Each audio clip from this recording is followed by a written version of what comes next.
کارمندان ریاست پرستاوهای جمهوری چچنستان روسیه بر اساس قرارهای دادگاه 5 تن از زادگان تاجیکستان را برای ویران کردن قانونهای مهاجرت اخراج کردند. در این باره روز 3 مارس سال 2023 با تکیه به خدمات پرستاوها خبرگزاری چچنیا سوانیا خبر داد بنا به اجرای پرستاوها این شهروندان خارجی مدت طولانی در شهرهای گروزنی پایتخت چچنستان بدون ثبت نام زندگی می‌کردند. مهاجران غیر قانونی را در جریان ریدهای پلیس معاین و دستگیر کردند. دادگاه آنها را بر اساس قسم 1 ماده 18 کودکس قانونشکنی‌های ماموری روسیه گناهکار دانسته هر کدام را به مبلغ 2000 روبل جریمه بست و حکم بیرون کردنشان از قلمرو روسیه را برآورد. خبر دادند در اداره پرستاوها اجرای حکم اخراج این مهاجران را به پرستاوها واگذار کردند.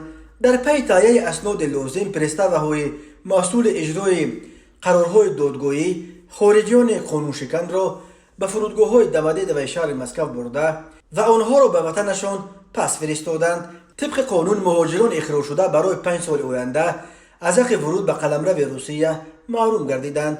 خبر داده است ریاست پرستاوهای چچنستان به چچنستان و دیگر جمهوری‌های ولایت‌های منطقه قفقاز شمالی روسیه از تاجیکستان و ازبکستان برای مردکاری اساساً لولی‌ها یا جوگی‌ها می‌روند. اکثر آنها با زنان و فرزندان خود به روسیه می‌روند و آنجا نیز اساساً به طلبندگی مشغول می‌شوند. مقامات حفظ حقوق جمهوری‌های قفقاز شمالی روسیه پیوسته به ضد لولی‌های آسیای مرکزی با اتهام به طلبندگی وارد کردن فرزندان نابالغشان پرونده می‌گشایند و آنها را به جوابگری می‌کشانند.